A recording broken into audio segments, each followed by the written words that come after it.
Well, Tony, great news last night with the news that Exeter City Council have approved the redevelopment plans here for Sandy Park. You must be chuffed a bit. I am really pleased, and it's been a long journey with Sandy Park, because we first talked to the City Council some 10-11 years ago, and got our original planning permission back in 2004. And we've worked with them quite closely over the last 6 to 9 months to actually achieve a planning consent last night. So yeah, we're really pleased, because it's, we now know that we can get on and develop Sandy Park as we want to now over the next 5 to 7 years, and so we've just got to just put the money together now. 2006, it was a vision to obviously set up here from the county ground. 6 years on, you've got a new vision, and that's to turn this into a 20,000 seater. Yeah. I mean, we where we are at the moment, we got just short of 11,000. We hope to build over the next 2 or 3 years, build up our average match day attendance to somewhere up around 10,000. At the moment we're about 8,500, and then we need to push on as we can develop ourselves as a club to be one of the top clubs in Europe. We'll find our attendances go up, and eventually, maybe 5-6 years time, we get to the top in Europe. We'll be able to attract those big crowds, the big 15,000-20,000 crowds. From a club perspective, having a facility like this is not just for the rugby side of it, it's the conferencing side as well for Sandy Park. You can't just live off 20 home games a year, Tony. No, we can't. No, the other 360 or 340 days a year, Sandy Park is the major conferencing and banqueting facility in this part of the country, and the idea of developing Sandy Park is to actually create probably the premier conferencing area in the whole of the West Country, attracting lots of money, and that money will help us finance the rugby on the pitch. Lots of changes that are going to take place, and that, just talk us through what will actually happen to Sandy Park in your plans and what you envisage.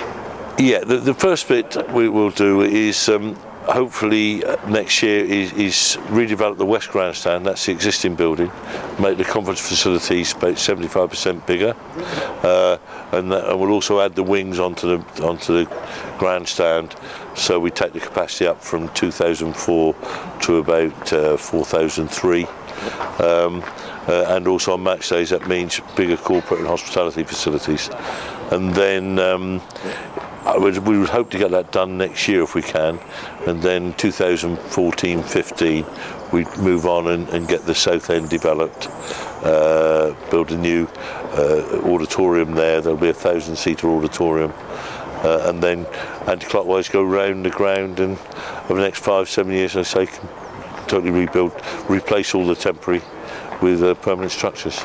Redevelopment doesn't come cheap, Tony. It's going to cost multi-millions of pounds. How are you going to go about getting that? Already you've talked about preference shares for members and investors.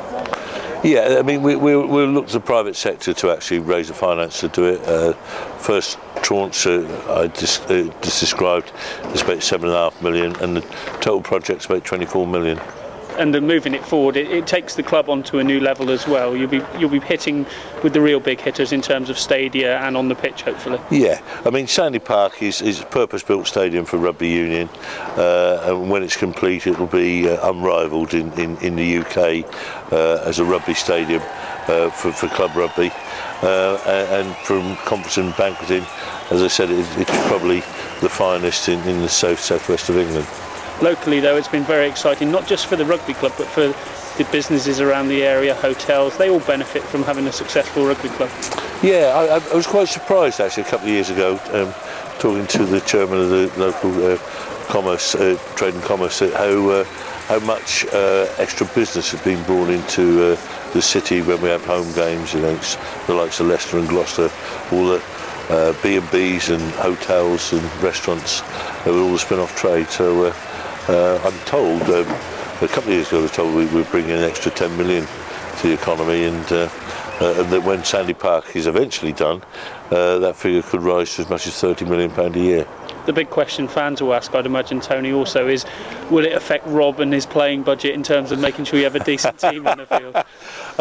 Well, it will, because it's all about creating the wealth so that Rob can put a decent team out, and it will. I mean, the first phase, the West Grandstand, we reckon that will add an extra £500,000 on the bottom line, which will go to the playing budget. So we will do our utmost to give Rob as much money as he wants to actually put the best team on the pitch. So the money, as I said, the money to do the development work is private investors' money, and so we're just short of the salary cap at the moment, but I would hope over the next year or so is to be able to give Rob all the money he can have under the salary cap.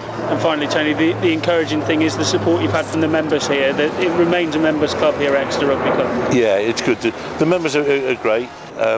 They challenge me over the price of beer and pasties sometimes, but no, they're very good. They're very supportive, and we're quite a unique club in the Premiership. We're the only members club in the Premiership, and although that provides us with some challenges now and again, it's also it's great. And I mean, I for one are overwhelmed with the support we are now taking around Europe with it. It's unbelievable. It's great. Thank you. Thank you.